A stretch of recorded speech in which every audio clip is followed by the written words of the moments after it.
This week, we are going to be going out to the boat. So this is the first week that we're going to be flying around a carrier, but we're only going to be taking off. So no landing there. We're going to be landing at Kobuleti like we have been for the last few weeks. We're going to be taking off of the ship. With that being said, we are going to be kind of just flying our standard kind of flight for the cycle, right? Taking off. But before we do so, right, cold start, waypoint entry, and we're going to be aligning our helmet today just because we're starting to do some a little bit more sophisticated bomb deliveries in terms of our kinetic part of the lesson here. With that being said, the kinetic part is going to be learning how to use our ATFLIR targeting pod, as well as how to buddy laze, right? So grab somebody else's laser and then drop CCRP bombs or auto bombing with a laser guided bomb. We'll be using GBU 12s today. So that is what our lesson plan is looking like. And like I already kind of mentioned, we'll be recovering back at Kobuleti. We're coming out to the ship to land on the carrier for the first time next week. So week 5 is boat week. So make sure you clear your calendar for that because that is going to be the all-time call sign week, right? We're going to get our call signs done there on week 5 if you are a boat call sign guy, which I am. So don't be like me. With that being said, any questions on kind of how the week is formatted? I don't think that we should have any. Is the call sign crash already taken for next week? We can always make a new creative interpretation of a crash, right? Yeah, that's a little on the nose. Yeah, maybe a little on the nose. Maybe we'll figure something out a little more slick, right? We actually gave. I work at like a place where we fly DCS as like a job, and we actually gave a guy a call sign in real life at work today because he was cutting wood with somebody with a saw for one of the cockpits, and the dude hit it too hard with the saw and it splintered the wood, and the piece of wood like went up and flew into the other guy who was holding the wood's face, and it cut his entire cheek open. So we've been walking around calling him Splinter. But like he was just blood everywhere. I'm like, holy shit, guys! I thought someone got killed when I was walking into work. But anyways, what we're gonna need today for our keybinds, we're going to need our cage and cage button. This is going to be crucial for air to air as well as just for our air to ground stuff, manipulating our pod. Our TDC, our throttle designated controller, and your TDC depress. So that TDC controller, that throttle designated controller there, it should kind of look like a joystick on a Xbox controller on your throttle. And if you don't have one, you'll need to get creative with binding that. And then you'll need to make sure that you have your sensor control switch bound, which we should have at this point. That's going to be how you change how you are influencing your screens there in the cockpit, as well as your RAID FLIR FOV button in your radar elevation control. So the RAID FLIR FOV button is going to be really crucial for today. If you don't have it bound, then probably work to get that bound. Whether if you need a modifier or not, this is pretty important. And that radar elevation controller, it's going to be on like it's kind of complicated to describe, but you'll need an axis that returns back to center. So I have a replica Hornet throttle. I have the Orion 2 Navy Ace, and there's the honest to God just radar elevation control from the Hornet. What that is it looks like a little like knurled plastic thing on a spring, and so you can move it up and then it'll come back to center. So you'll need an axis similar to that to bind your radar elevation control. That just changes your literally it changes the elevation of your radar antenna when you're using the radar. But for our pod, it'll change how zoomed in you are. So cool. Those are the binds that we'll need.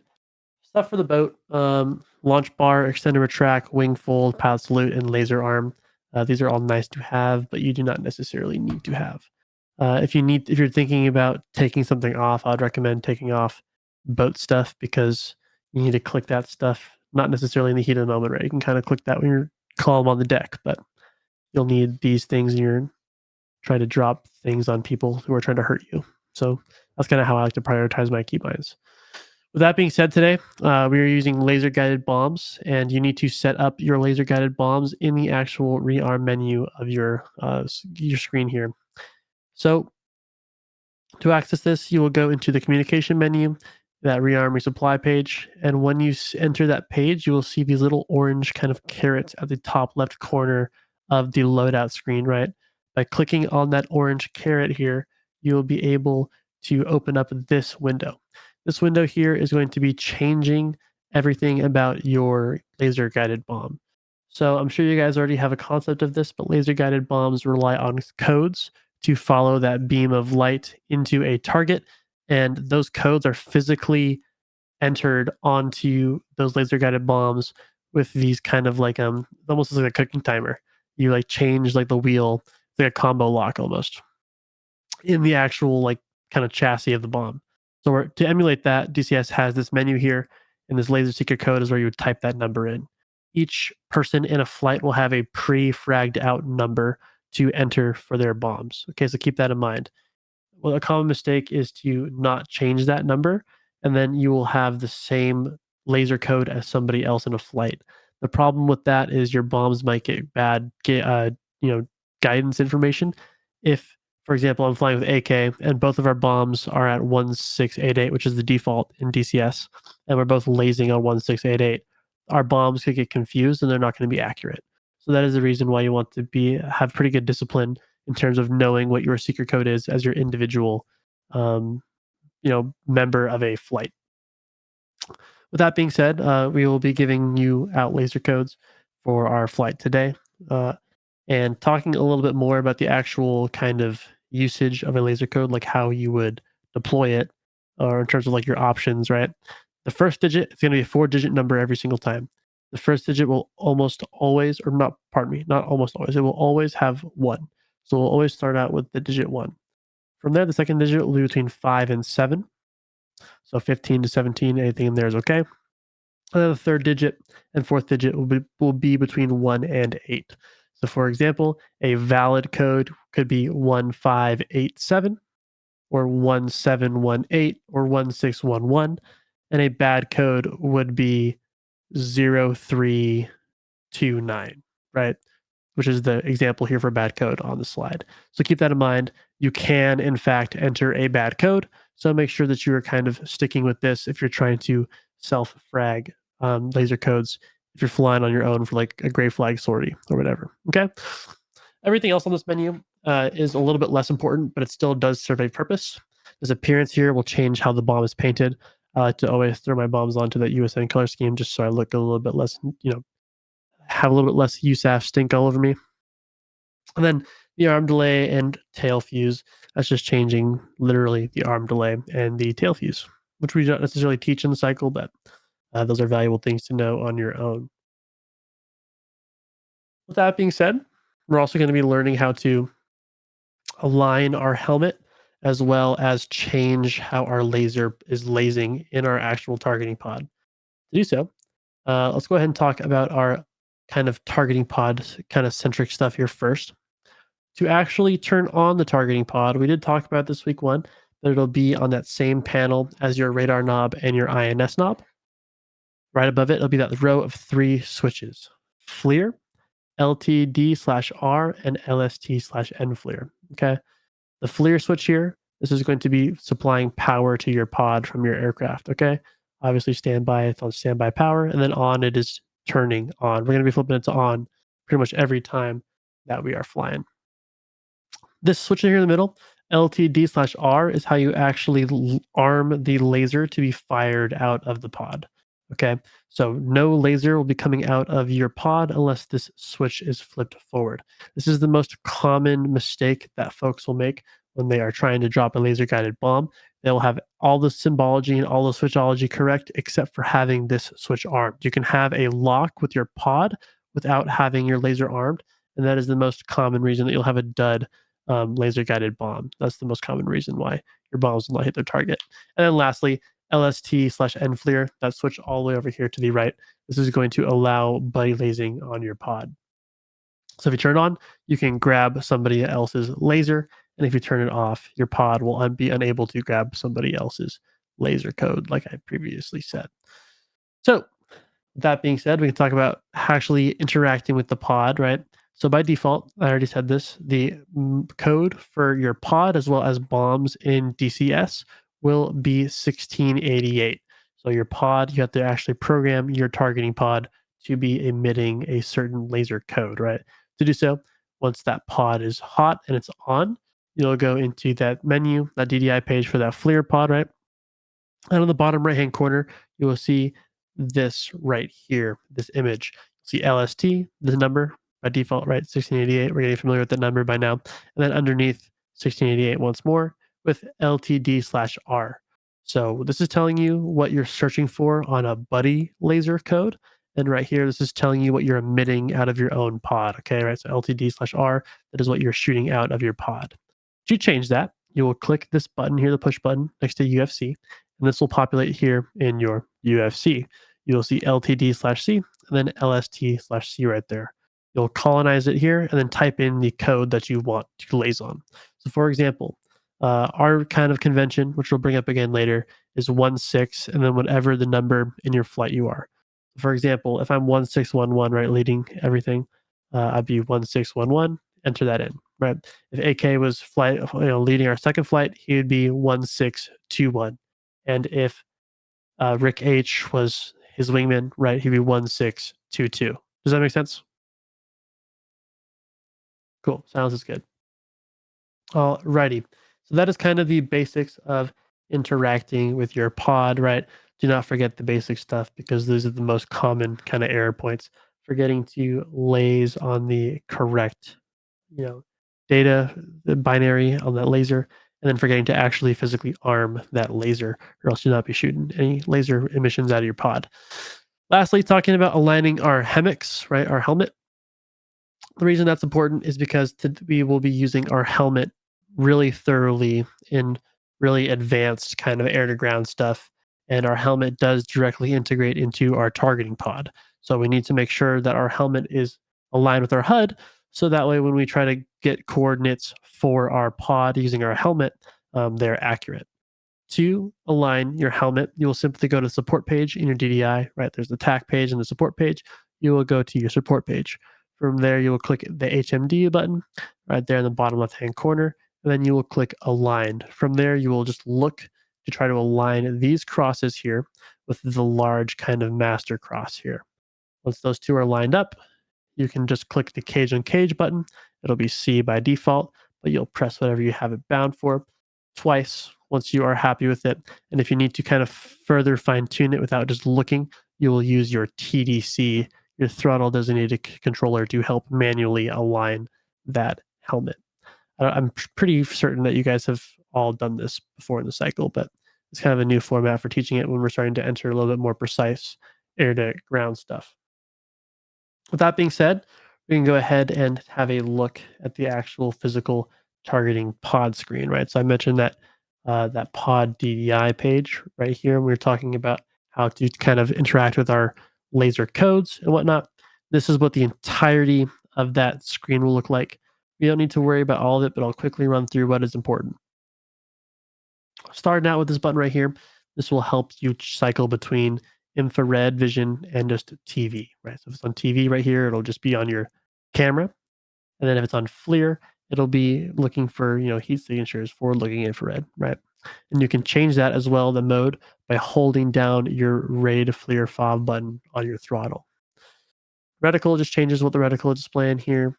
So we can ignore all this in the top right. What's important is trig. So if you're trying to buddy laze, you'll need to box trig. What that does is give laser firing authority to your gun trigger, right? That red trigger on the back of your stick. So if you box trig there, whenever you hold down that, and as well as arm your laser with LTD/R, as long as you're holding down your trigger, you'll be shooting out a laser. So that's going to be how you buddy laze for people. Down here, there's that UFC button that we already covered, right? That's what it looks like here in the bottom right-hand corner of that screen. Down here, declutter is going to take info off of your screen, make it a little bit more streamlined. You pretty much only use this for reconnaissance missions. LST is a big button. This is how you turn on your buddy lasing mode. So you click this, and then your pod's just going to start looking for something, looking for the whatever the code that you entered for LST on there. You can ignore all this for the most part. Ignore all this for the most part. These are the manual buttons here to change your focus on whatever you're looking at between scene, auto track, which we'll talk about in a little bit. Those are the different tracking modes for the targeting pod. And then here are the physical buttons to step through the zoom levels on the pod. So these will only also zoom in on wide and medium fields of view because we do have 3 main fields of view on the pod, which we'll be covering in a little bit, but those are being narrow, wide, and medium. Any questions on kind of what we're looking at here? Cool. One more kind of pointer for you guys. Whatever you put the cursor of your targeting pod on, you will get the exact coordinates of that location. So that can be really useful if you're trying to feed information to people who are trying to bomb something that you can't, or if you are giving someone a reference for like a 9-line or whatever. So for example, I gave it I was out of bombs, was Winchester flying on gray flag, and I gave an Apache who had a bunch of Mavericks on the ground the coordinates to a guy in a truck using my pod. So whenever you put your reticle here on, it will give you the exact coordinates. Both So your you grid could, coordinates. Good. real quick, you can send those coordinates in one click. No, Or I do just you have I to just I just on the radio. I just said it over my you voice. tell them what they are. Okay, gotcha. Yeah, it's not like the A10 where you have like the text messenger, which would be cool, but we don't have that. Yeah. Okay. But that's a pretty powerful tool. It also gives you the grid coordinates here as well. The last thing that you want to keep an eye on is this L arm thing. That will tell you that your laser is armed, meaning that your LTD switch is forward. That'll also show in your heads-up display when you were trying to laze. So there's no more questions. We can go ahead and start moving on because there's a lot to the pod. No need to be a master at it yet. We're going to just play around with it a lot today to start getting used to it. My kind of big thing for you guys, though, is if you can become a master with your pod, you'll become a master with the F-18. If you can become a really good pod whiz, all of a sudden the sim is going to be a lot more open for you in terms of the kind of advanced capabilities you can kind of get away with air to ground stuff. So if you want to practice one air to ground thing, just practice the pod and you'll become a much more efficient air to ground kind of pilot. With that being said, though, we have different types of tracks, right? Because the cool thing about the FLIR pod is that it is auto stabilized. So it can track stuff for you while you're doing other things like fly the jet or talk on the radio, like I previously was doing in the example of talking to the Apache guys, right? So we can change how that pod is tracking and how it is looking in terms of its field of view.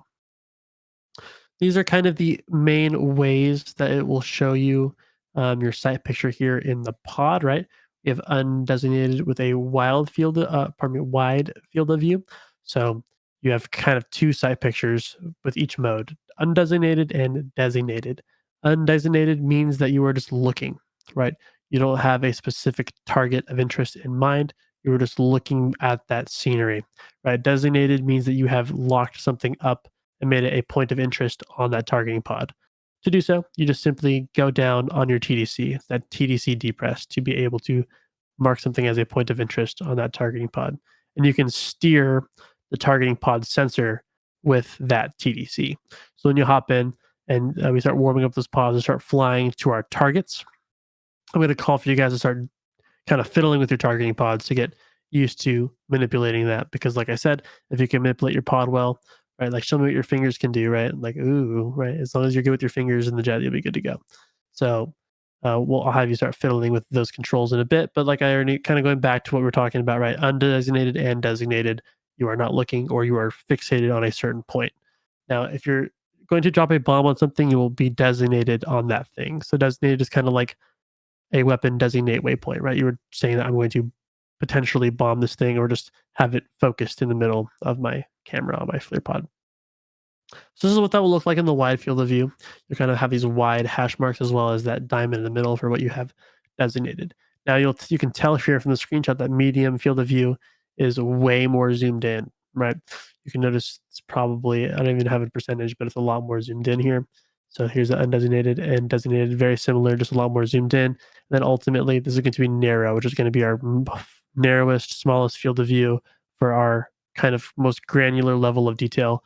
I'm trying to look at something very small or very specific.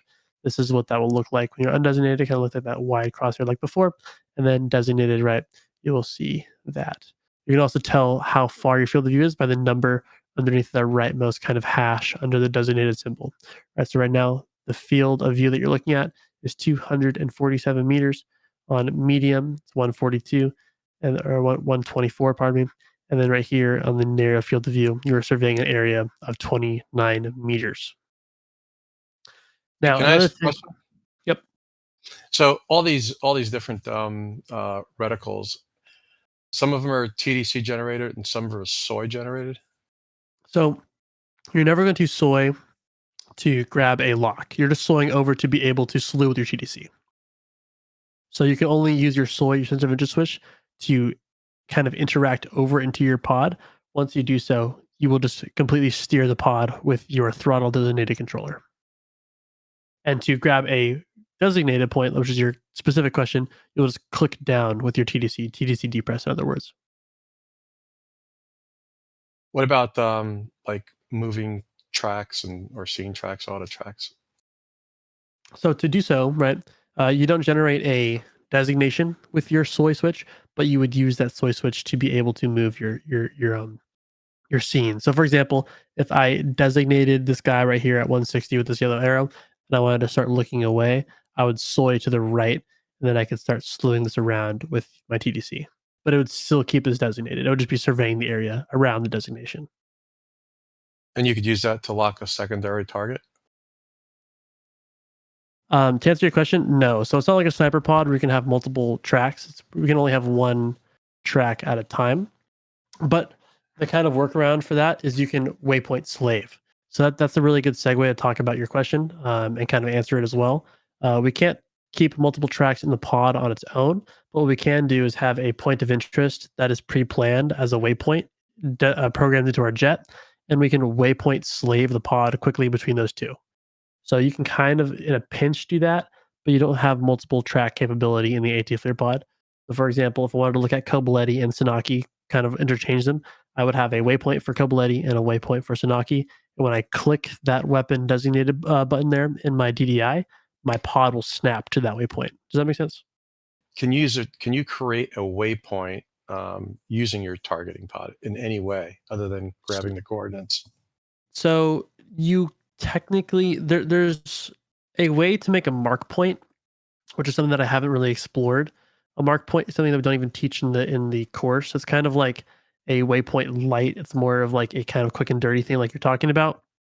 Generally speaking, though, the best way to make that waypoint is just to quickly jot down those coordinates, or just have someone else write it down and then just copy it from them.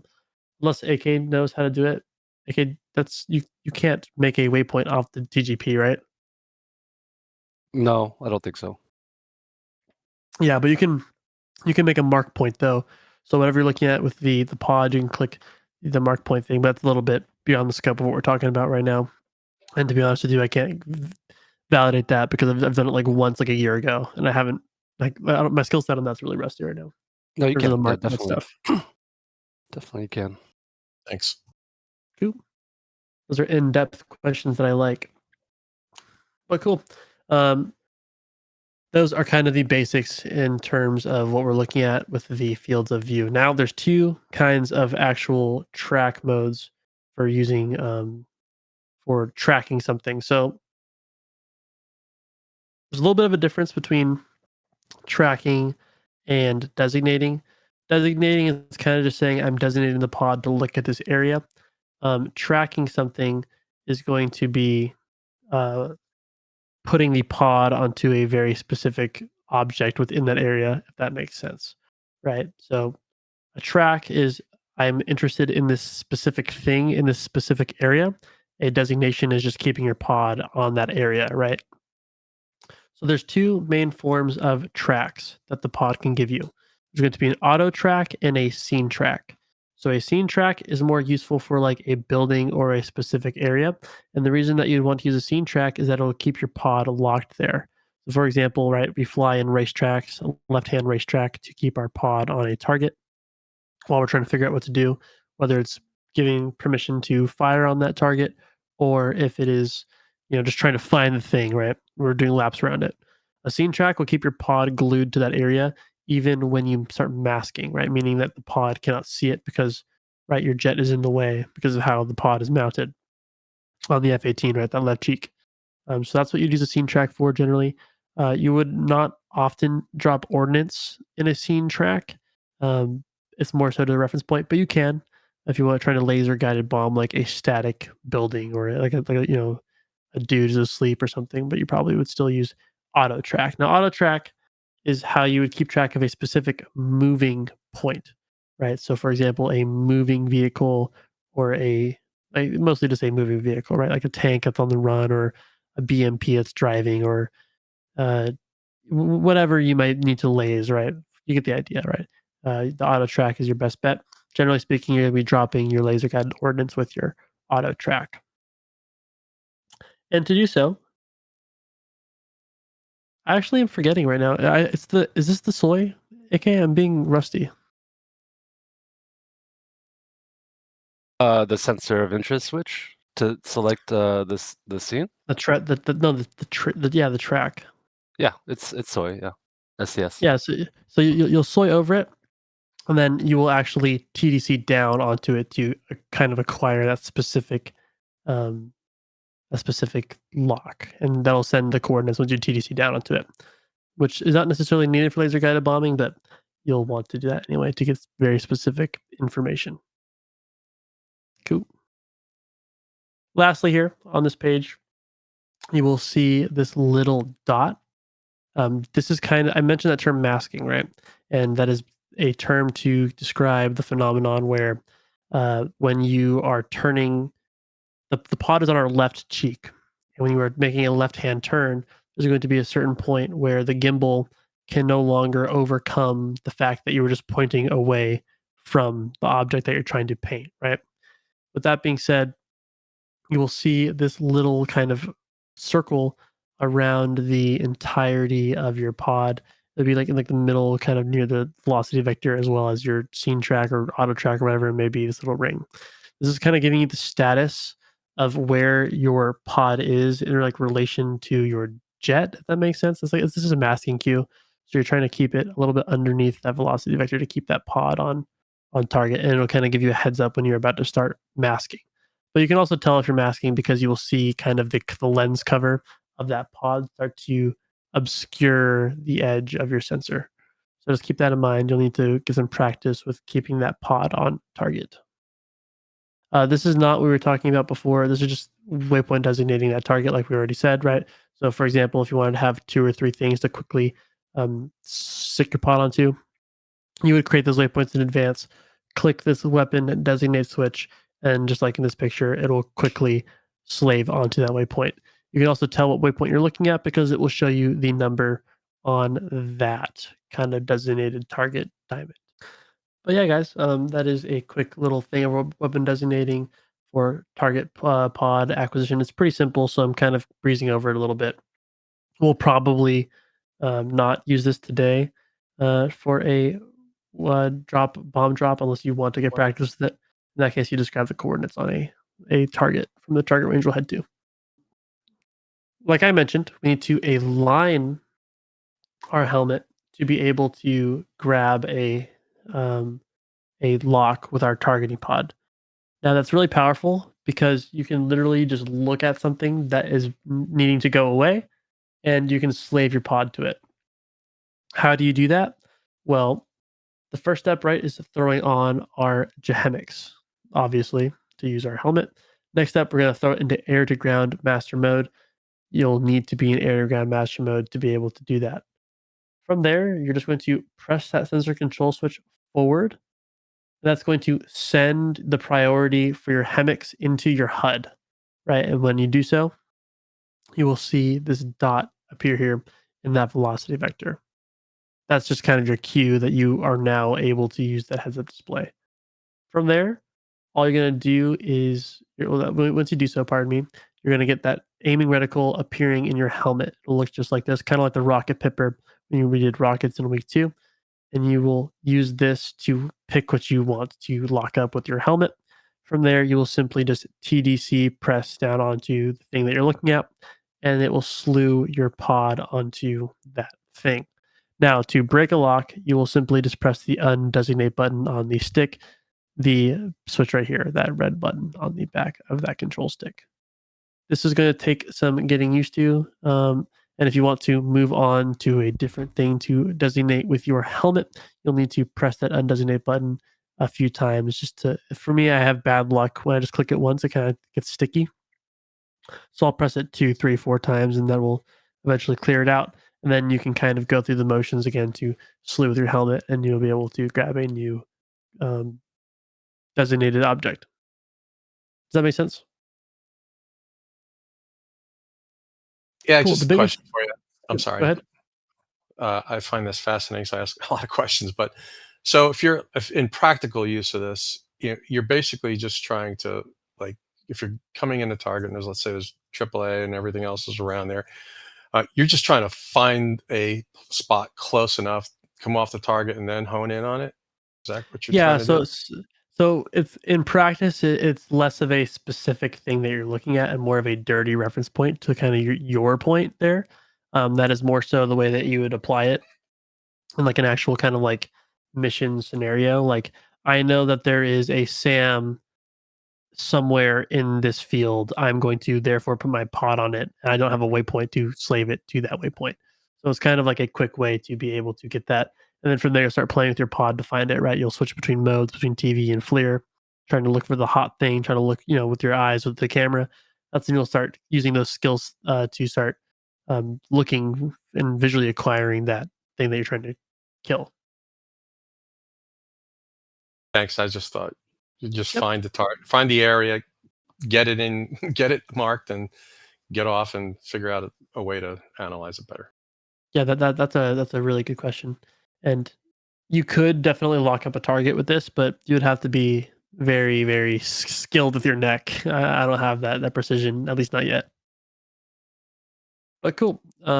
These are just a quick little on paper diagram of the HOTAS stuff for the ATFLIR pod. We've already been talking about this throughout our entire lecture, so I'm not going to linger on this for super duper long.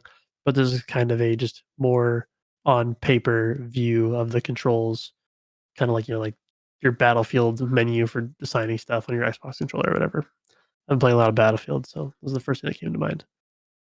Now today I'll be shooting Maverick E's as well as just like your general laser guided bomb. Is going to be your GBU-12. It's literally a Mark 82 with a kit on the nose.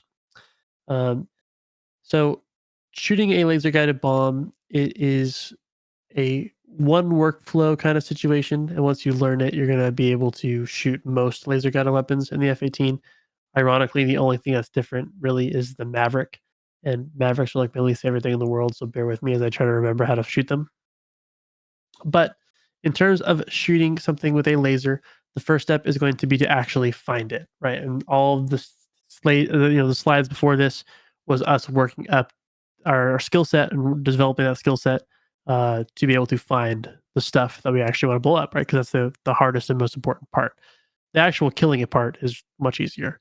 So once we find that object here, we are going to lock it up with our TDC depress, right? So we're going to find our thing. We're going to slew it over. We're going to sensor control switch to the direction of the DDI to track that target. And then, pardon me, I got the order a little bit confused there. I said you're going to depress before you soy over. You're going to soy over, sensor control switch onto the direction of that DDI that the FLIR pod is on to track the target, and then you'll depress that TDC to designate that laser. From there, you will just do the specific weapon flow for whatever you are shooting. If you are shooting a GBU-12, you will just follow the directions on your HUD that we'll talk about in a little bit. And then if you are shooting a Maverick, what you will do is soy over to the Maverick, which you'll have open on your left DDI. We always have our FLIR page on our right DDI.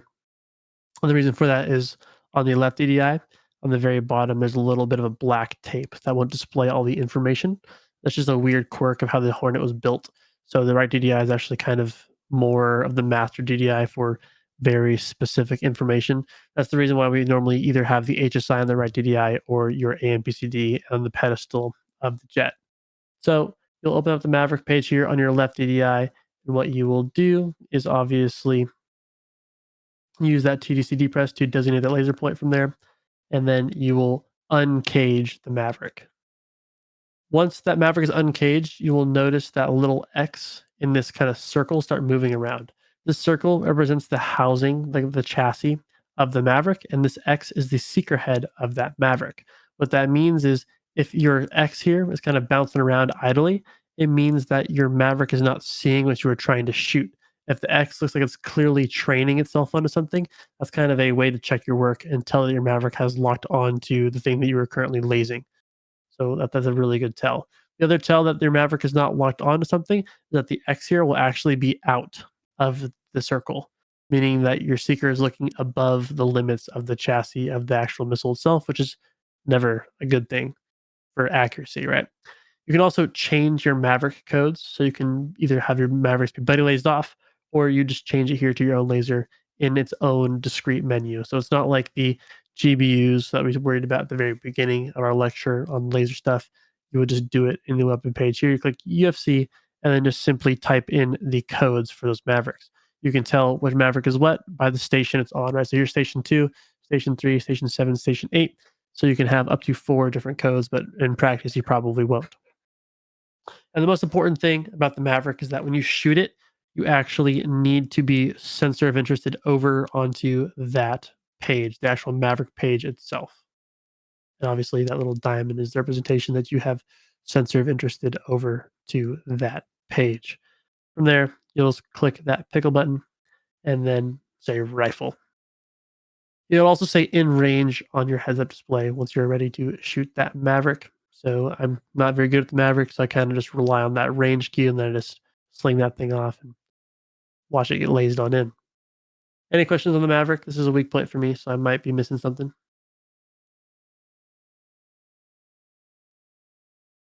Cool. So this is going to be the workflow for the GBU-12. This is a much more common and kind of a workhorse munition in the F-18. To do so, the workflow will be very, very similar, but with a few extra steps to the Maverick. So I already mentioned that the GBU-12 is literally a Mark 82 iron bomb with a kit on it. What that means is we have to program it similarly to a Mark 82 bomb. So what that means is we have to go into the weapon page and just program the nose like we did last week, right? Instant fuse and that sort of bomb programming malarkey. From there, we're going to have to worry about the more specific laser guidance stuff. With that being said, it is pretty easy. We are just going to designate our target with our targeting pod, click auto mode in that mode switch. So obviously last week we hit CCIP. We'll be clicking auto this week. And then you'll see this symbology appear here in your heads up display. You'll see FLIR auto, a number next to REL for release. And then you'll see laser arm and this bomb fall line, which is all kind of review from last week. FLIR auto, right? This is telling you that your FLIR actual pod is on and that auto mode has been selected, right? If it's CCIP, it would say CCIP right here, and your release. So this is the biggest difference with an automatic bomb drop as opposed to a CCIP drop, right? You're going to be flying straight and level instead of diving onto that target. So with that being said, this countdown time here until release is the jet telling you when to let that jet drop the bomb. So it's a little bit different. For CCIP bombs that we did last week, you are dropping the bomb yourself. Versus auto mode, you are giving the jet consent to drop the bomb. Does that make sense? To do so, once it says 5 here on release, you're just going to hold down that pickle button and you'll start to see this release cue fall through the line just like before. And then you'll hear or notice the clunk and you'll see that the bomb is falling down onto its target. From there, whenever you're in auto mode, the laser will automatically start to emit. So you don't even have to worry about anything. Just keep flying straight, keep that pod on, and then your laser will laze and you will watch that GBU-12 strike your target. So the GBU-12 is pretty easy to use after you get the hang of it. And it's going to be something that you'll come back to pretty often because it's a very bread and butter weapon and just 4th gen aircraft. So yeah, one thing that is incredibly important to note is that you'll need to rearm your LTD/R switch after every drop. So like I said, it's the most common point for failure, and someone's going to do it today. It might even be me. They'll drop that bomb and they'll forget to arm their laser, right? So everything will work fine, but then the laser never comes and that bomb is unguided. So that's the biggest point of failure in terms of laser guided bomb stuff. So you flip the switch that's on the panel. Yep, you flip the switch. Okay. It's easier said than done. I forget all the time. It's part of it. Oh, Is yeah. part of it is me projecting for sure. Something that I forget very frequently. And we're going to start talking about case 1 departures. Okay, so our case 1 departure is going to be the standard way that we leave the carrier, right? That being said, case 1's departure is going to be the standard way that we are leaving the ship for the rest of our cycle. We're going to be operating off the boat for the rest of your career here as a cycle student. With that being said, there are obviously 4 catapults on a Nimitz class supercarrier, which is what we fly off of here in the sim, unless you're flying off the 4-stall, but even then I believe it has 4 catapults. They are labeled from starboard to port 1 through 2. So starboard, the rightmost side, will be 1, 2, 3, 4. So keep that in mind. The catapult numbers are critical. The reason for that being, if you are launching off of catapult 1 and 2, you'll be taking a right-hand clearing turn off the deck of that carrier. Catapults 3 and 4, however, it will be the opposite. You'll be taking a left-hand clearing turn off the catapult. So what is a clearing turn and why do I need to do it? Well, I'm glad you asked. That's a good question. The first thing, a clearing turn is literally just clearing the bow of the ship, right? Think about it like this. The ship is steaming ahead while you are being slung off the catapult. So if you have a problem with your launch, whether it's your jet or the catapult, you will be falling off the nose and right underneath the boat. No one wants to get ran over by a carrier, right? So the clearing turn is just a it is a built-in safety measure to get away from the 40 trillion ton carrier if you have a problem. The next reason is to clear up the airspace, right? If we are trying to scramble a ton of jets off the catapults at once, we are going to need to be opening up that area of operations from more airplanes. So getting out of that as fast as possible is the second reason why we need to be having those clearing turns. Now, how do you perform a clearing turn? You will bank 30 degrees to the starboard side or right side if you're on catapult 1 or 2, or you'll bank 30 degrees to the left side or port side if you're on catapults 3 and 4. How do I tell about my 30-degree angle of bank? Well, remember that kind of HUD diagram. It'll be the second most aggressive one. So the one all the way to the left will be 45 degrees of angle of bank. The one right nestled inside of that will be 30. So you'll put your angle of bank indicator on that 30 number there. From there, you will perform your clearing turn for about a mile DME past your TACAN there, which will be the ship, and then you'll return back to the BRC of that carrier. Now, BRC stands for Base Recovery Course, and that is simply the heading that the boat is steaming on once you are launched. So that is what a clearing turn is, and it's important to note that you'll need to take a different clearing turn to a different direction based on the catapult that you know that you're launching on. And that being said, right, that's just basic boat anatomy stuff. So you need to know what catapult you're on and what that means for your takeoff. How do you know what Next up- BRC is when you spawn in? So there's a few ways to grab it. Sometimes they'll just tell you. The quick and dirty way is to use your helmet to kind of get a reference on your HUD tape or your heading tape. What I like to do is use the supercarrier plat cam because it'll always be it'll be displayed there on that plat camera. If you click left alt F9, you will be entered into that LSO camera, and it will show you the heading that the ship is steaming on. And then you can also just ask your flight lead because they will probably know as well. So probably don't get too reliant, but for today's purpose, if you ask me, I'll be able to tell you what the BRC is, as well as if you ask somebody if there's a real player sitting in the tower of the ship, you'll be able to ask them and they will tell it for you.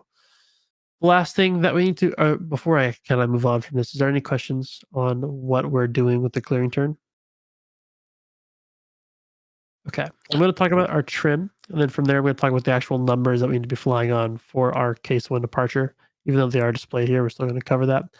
You need to make sure that you are trimming your jet a little bit differently than what we've been doing at the airfield, right?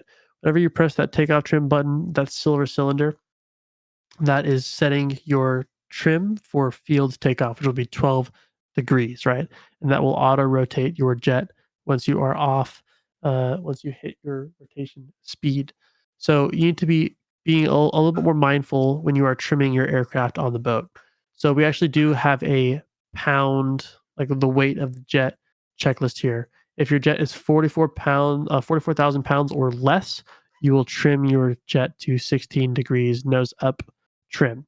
If it's between 45,000 and 48,000, you will trim to 17 degrees of nose up trim. And then if it is at 49,000 pounds or heavier, it'll be 19 degrees nose up trim. Now, how do you check what number of trim you're at? It'll be in your FCS page.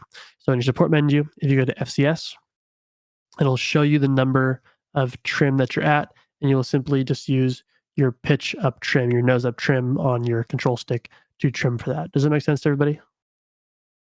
Yeah. Perfect. So talking about the actual numbers now, right? We've covered everything except for the numbers. Once you perform your clearing turn, you will climb to 500 feet at 300 knots indicated. Okay. And those numbers are important for a reason. The first one is we need to be at 500 feet because we are going to be the lowest jets in the pattern, right? The overhead brake pattern is 800 feet. And when you're marshaling, it's going to be at 2,000 feet, right? So you need to make sure that you're below all that hypothetical traffic in the airspace. So make sure that you do not come through the ceiling of 500. That's kind of a big no-no when you're on your case one departure.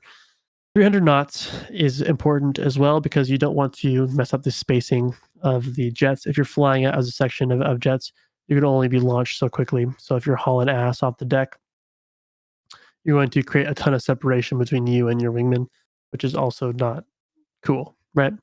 You will stay at 500 feet at 300 knots indicated for 7 miles DME, right? So distance measuring equipment there, just our TACAN.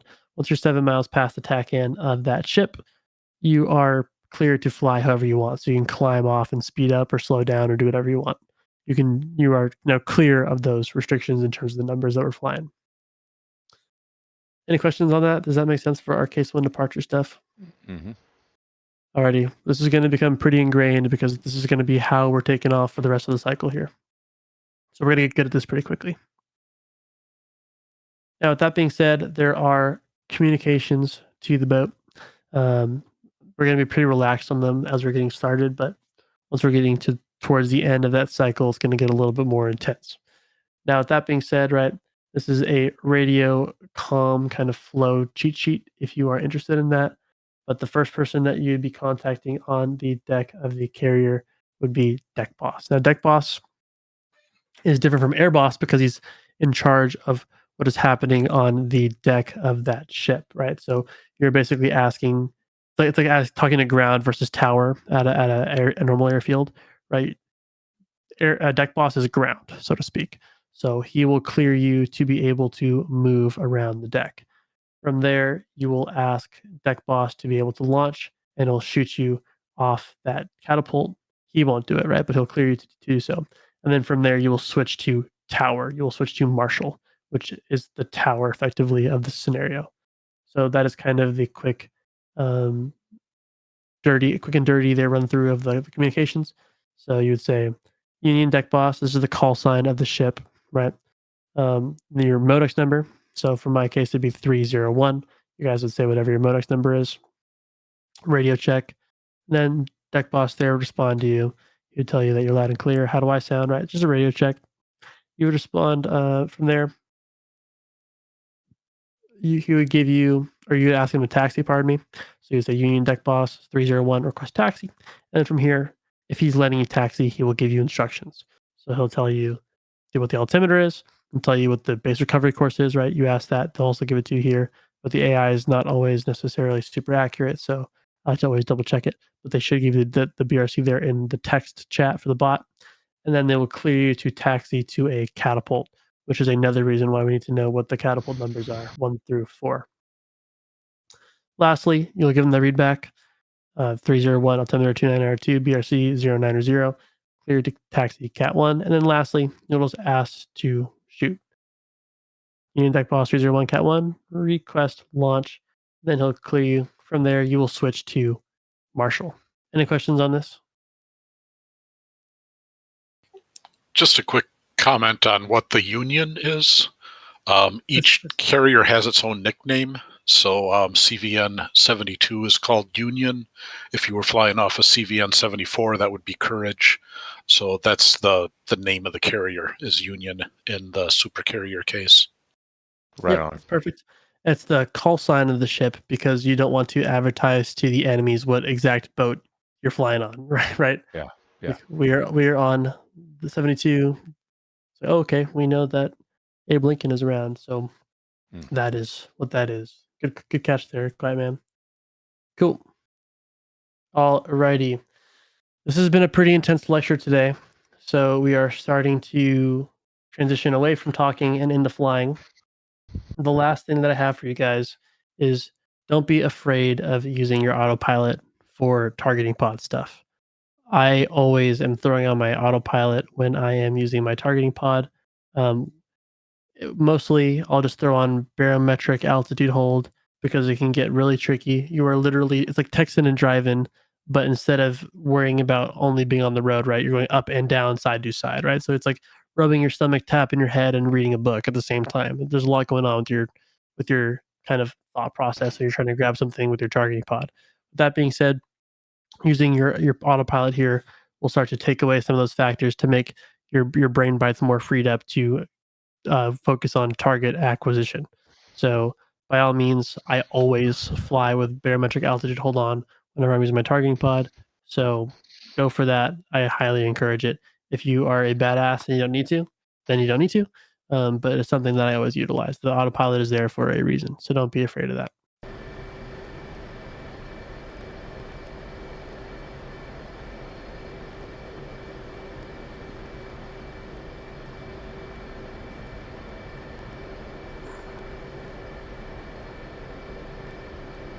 You know how to set your laser codes and stuff?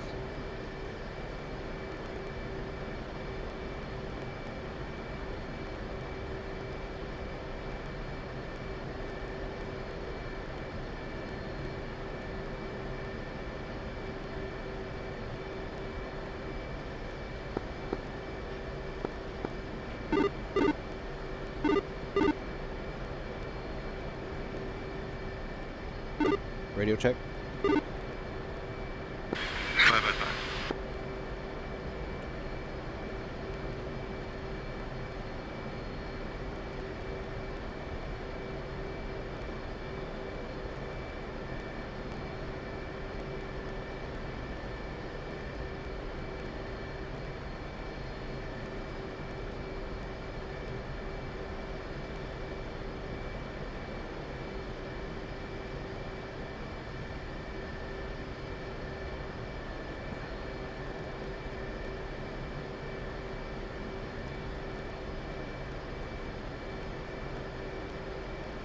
Request refueling.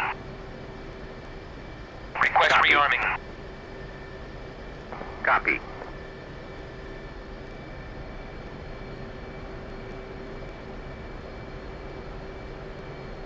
Refueling complete.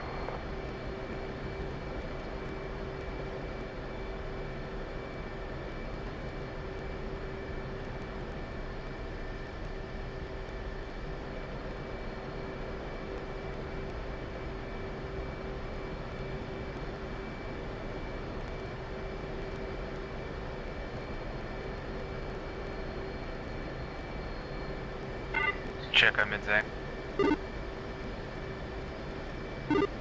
5x5.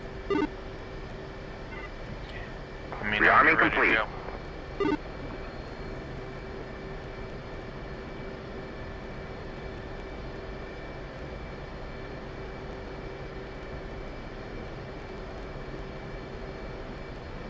Just don't forget to set your laser codes on your bombs from the rearm menu. It defaults to 1688, which is fine. You'll just have to make sure your targeting pod matches that.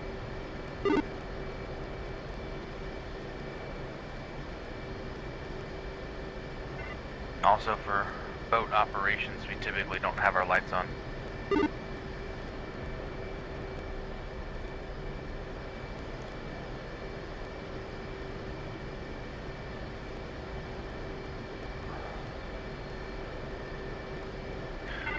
Here in a minute, we'll taxi Cat 1 and 2.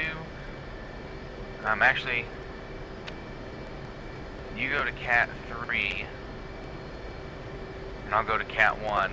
That way I'll make a right clearing turn, and you make a left clearing turn. So it'll be 30 degrees from the heading of the boat, and then back to the heading of the boat once you reach that 30 degrees to get us out of the way of the boat. And we'll fly at 500 feet and 300 knots for 7 miles. And then at that point, case 1 is complete. While we're sitting here, I'm going to grab the coordinate for the waypoint that we're going to be going to for the shipping and for the bombing range. So give me a second here and I'll give those to you. Okay, so I'm in the rearm menu and I don't see a laser code setting. Okay, you should see the little yellow diamonds on the bombs, little yellow triangle. Ah, okay, I see them. And you can also change it from the U.S. Air Force colors to the Navy colors, which is basically from green to white or green to silver, whatever. Should I just leave it on 1688? That's completely your choice.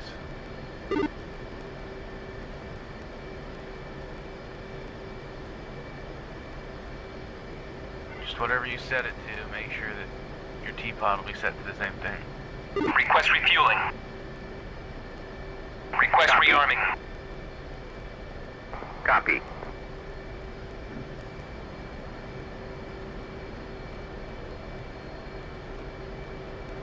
Okay, so I've got it set. How do I check in the pod? You'll have to turn your pod on, which might take it a minute.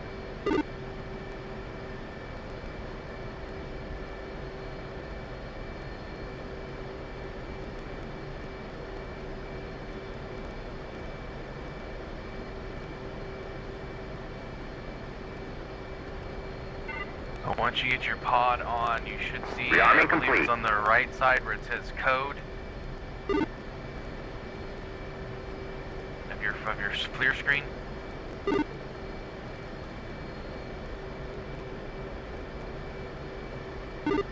Okay, well, while that warms up, I'll just go ahead and take off then. Let me give you the waypoints for the 2 ranges here.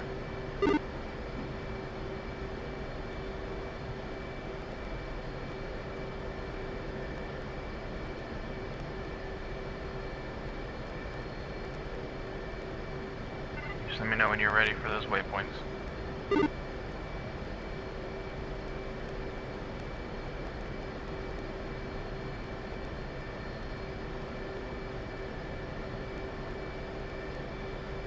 Ready? First waypoint, north, 4159, 6274.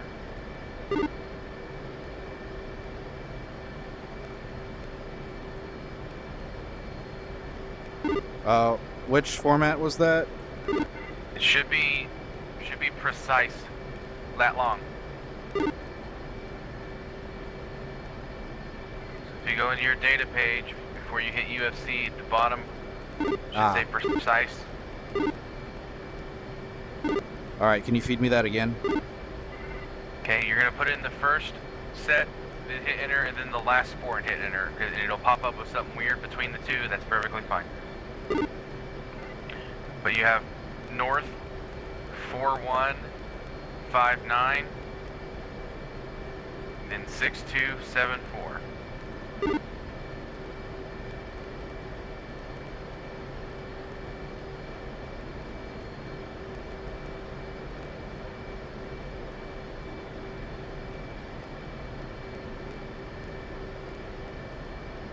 Easting? East is 04118, then 2679.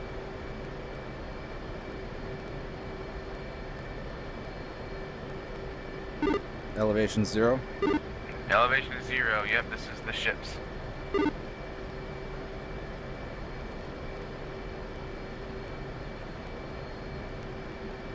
All right. And I have one for the laser range too.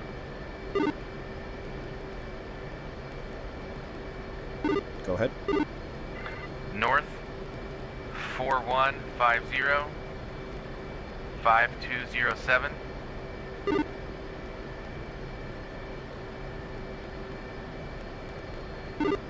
Got it. East is 04147 8613.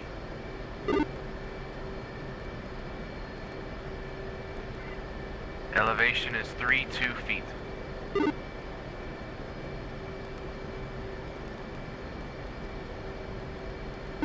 Got it. Alright, so we're going to take off here, then once we get set up, we'll get our harpoons configured, shoot them off, and then go do some laser bombing and come back and recover, and that's basically weeks 4 and 5.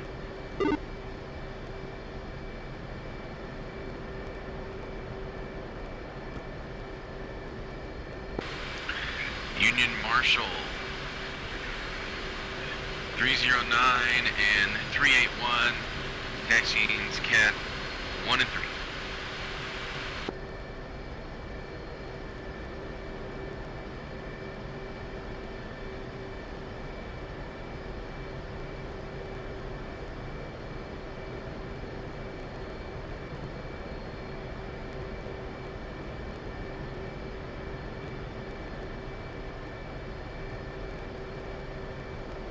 What should I set my trim for takeoff?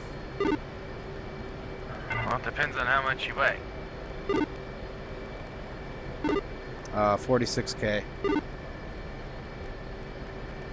I'd probably put it at 19 because it's above 45.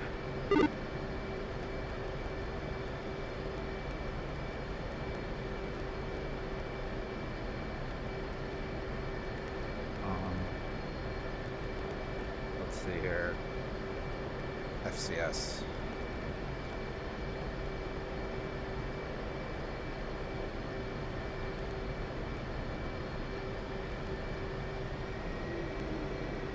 Oops. Let's remove those chocks. Wheel chocks. Chief, remove the wheel chocks. Copy. Wheel chocks are now removed.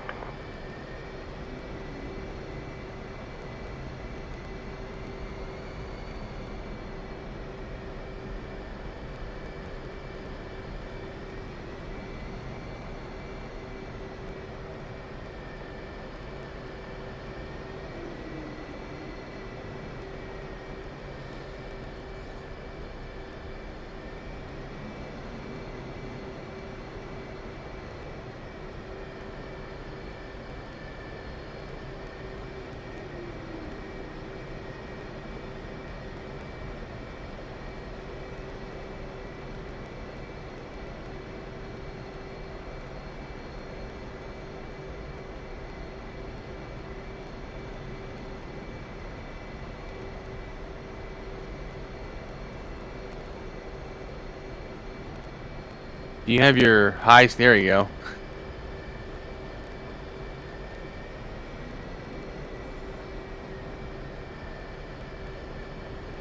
Concerned you weren't going to make that turn for a minute.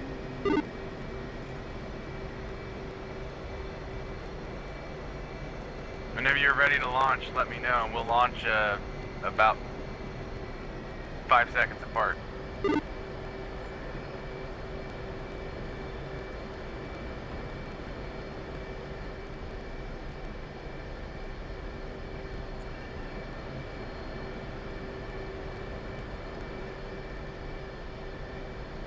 And he's telling you to come forward, too.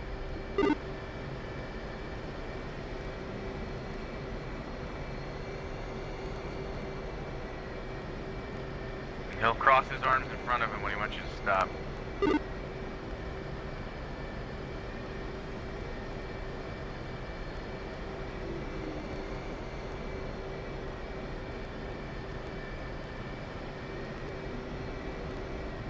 Right there. Never mind.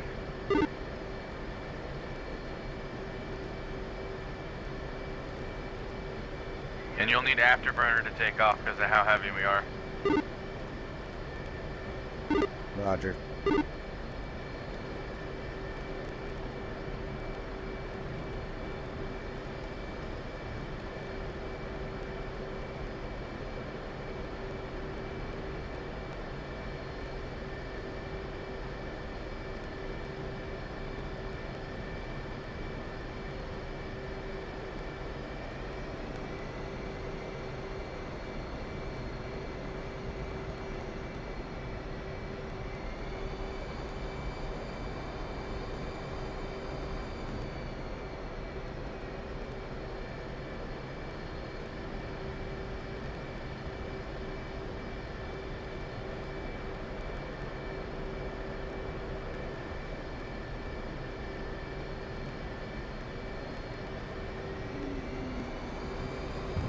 I'm spooling up. Union Marshal 309, 381, launching Scav 1 and 3, case 1.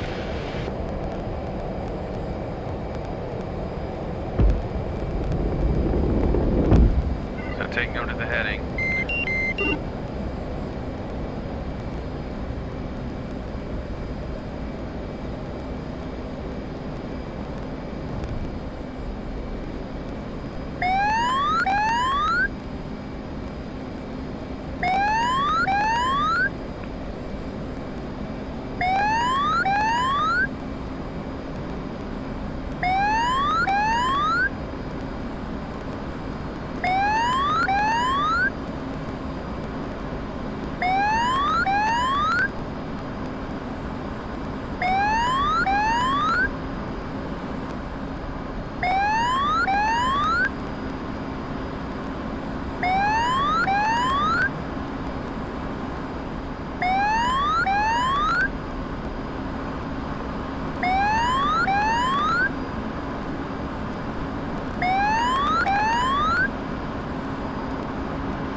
You hit 7 miles, you'll just tell the boat, you know, your Modex number, which is 381, and case 1 complete.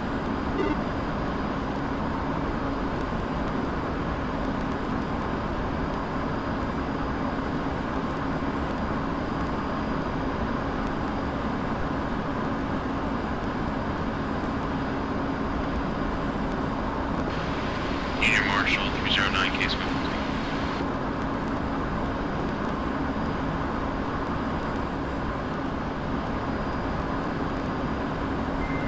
Let's climb to about 10,000 feet, and I'll be in a slight left-hand turn as we come around here.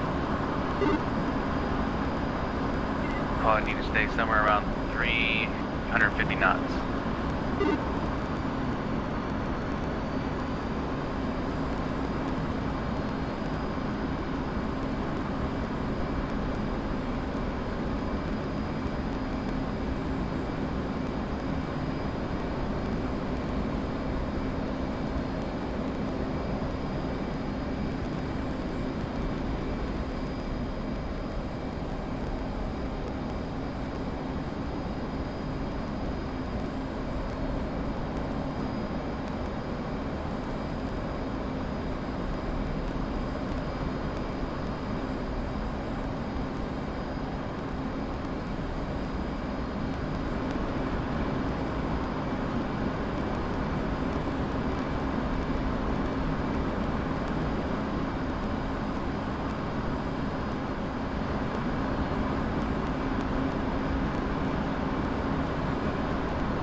Select whatever waypoint you put in for the shipping range.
we should already have our FLIR on.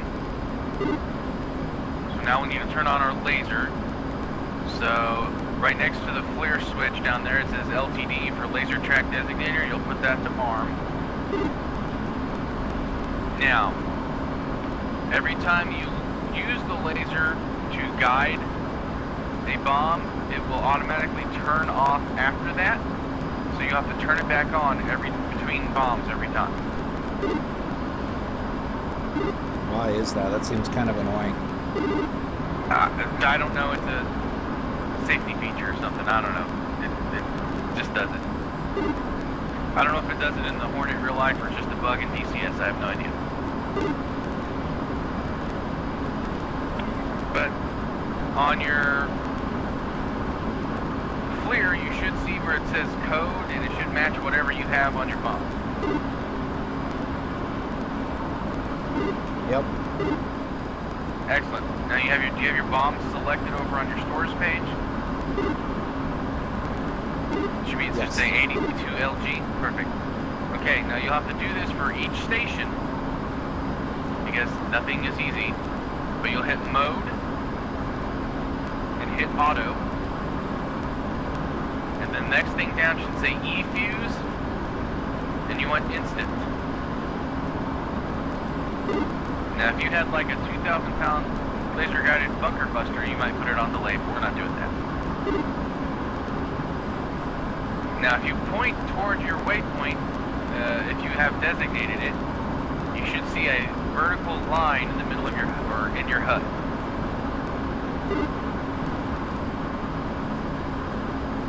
Yes, I do. That is your bomb fall line.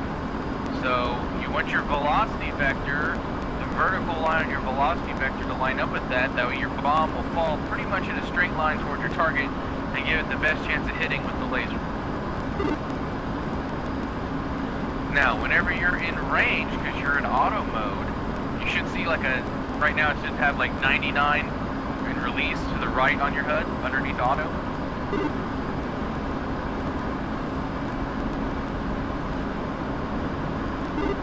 Say that again? On your HUD, on the right side, it should have auto. Yes. And it says 99 release. Yes. So that's going to be a countdown to when it's time to release. It'll start counting when you're 99 seconds out. Once it reaches about 5 seconds, coming down from the top on that vertical line is going to be a horizontal line. If you hold your weapon release button or your pickle button at that time, once that line meets your velocity vector, it will automatically drop a bomb. And then it should give you a countdown of time to laser and then time to impact once the laser starts firing. Now, if you look at your laser, your FLIR, you should see where it says trigger on it, on one of the buttons. Yep. If you box that in, for whatever reason, if your laser fails to fire automatically, you can pull your trigger, like your gun trigger, and it will fire the laser. But you only need to wait till about 6 seconds to impact to fire the laser, otherwise it's gonna, for some reason it doesn't track as well. It has to be the last few seconds. But I don't need to box that, it'll go automatically. It should. I'm not saying, there have been times where it's had a problem, but 99% of the time it works flawlessly.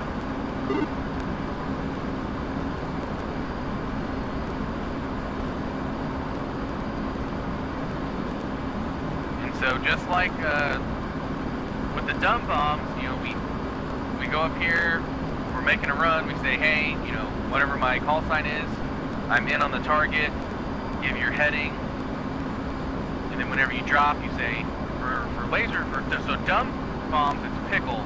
For laser guided stuff, it's paveway. And then when you turn out to a heading to get off target, you say, you know, out to whatever the heading is. That way the next guy knows he can go in.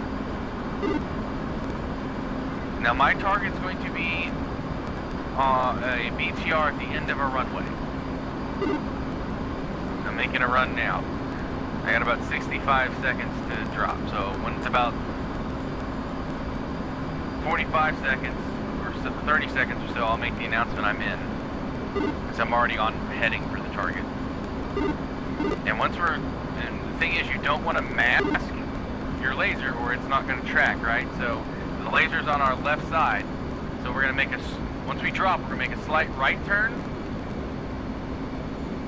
and then come back around to the left so that the laser stays on target.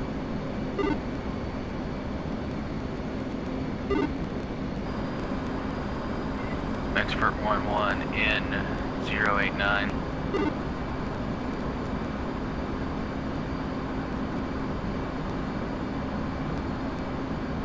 Expert Merc 1 paveway out 100.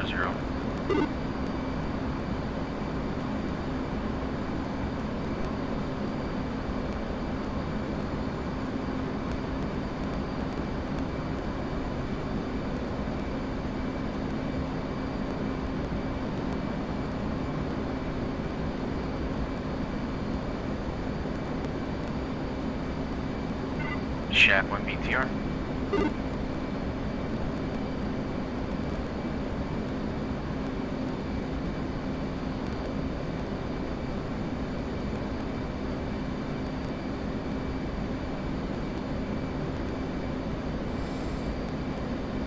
Alright, I got about 45 seconds to release.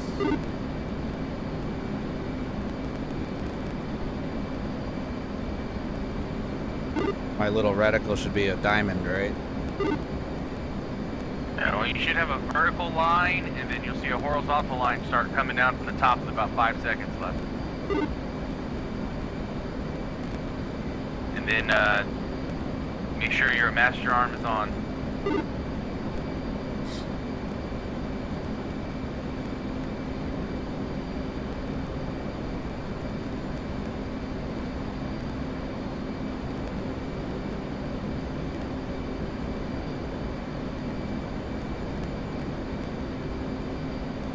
Expert 1-2 paveway.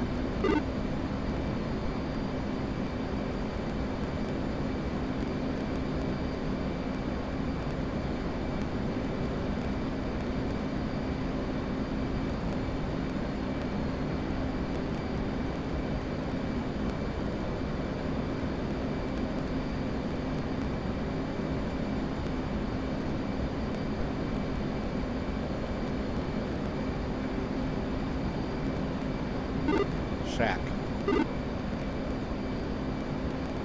Nicely done. Now you'll reset your laser switch.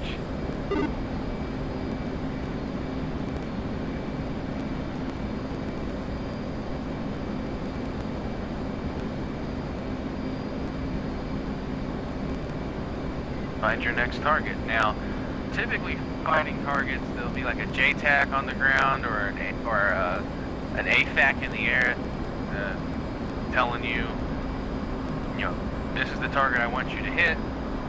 They'll clear you hot, things like that, give you a 9-9 or whatever. Or sometimes you'll have, predetermined targets, like, hey, we're going after a convoy, you hit the first vehicle, I'll hit the last vehicle, all kinds of stuff.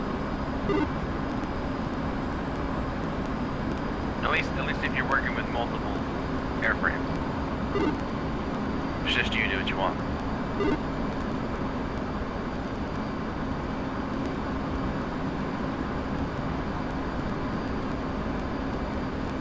I'm coming around here, go for a run. And once we're done dropping these, we'll go land at the boat, because that was the end of lesson 5.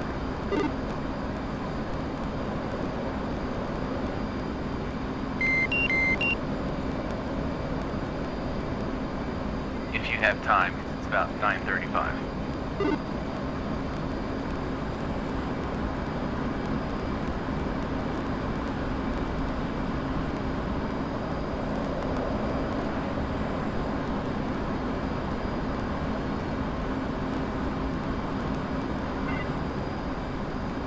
Expert 11 in 145.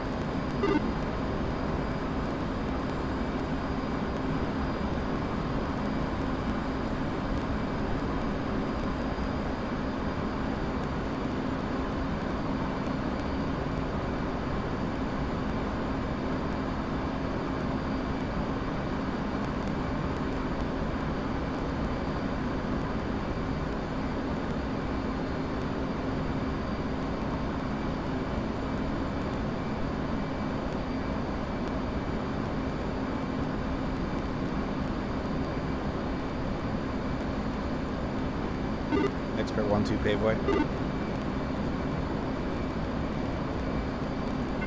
Expert 1-1 paveway out 155.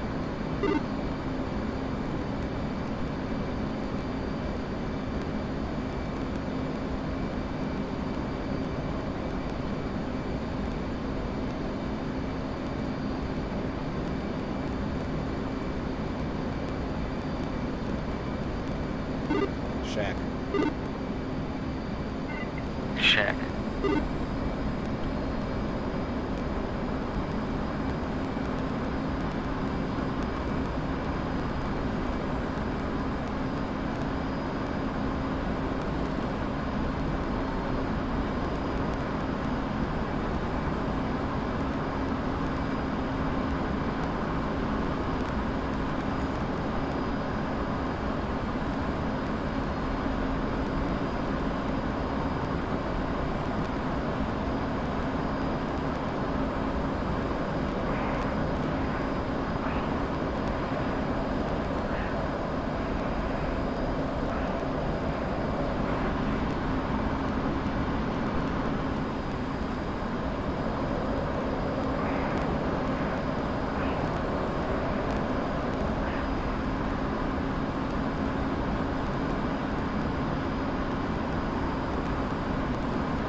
Expert 1-2 paveway.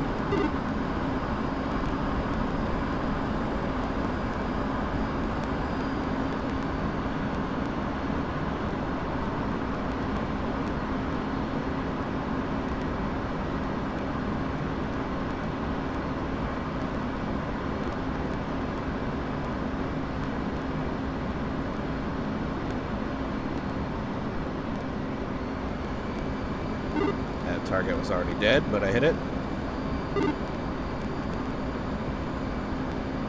Well, there you go. You got what, one left? One more. Yeah, me too, and I'm ready to make a run.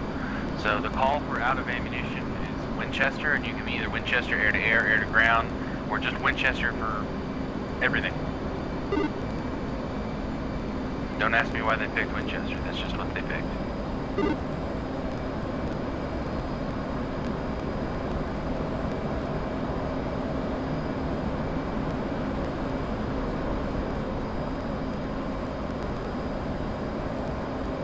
Expert 1-1, yeah, 230.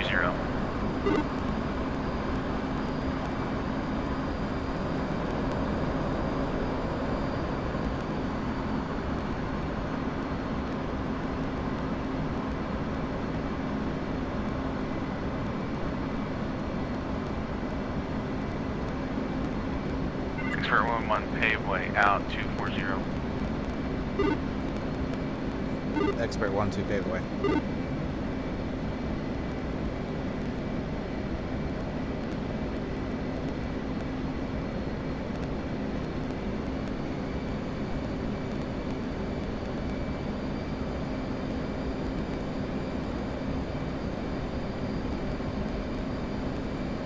Check.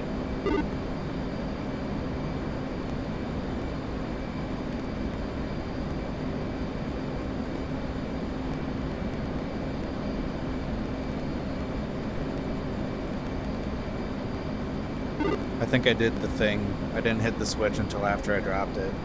Yeah, so it probably went somewhere.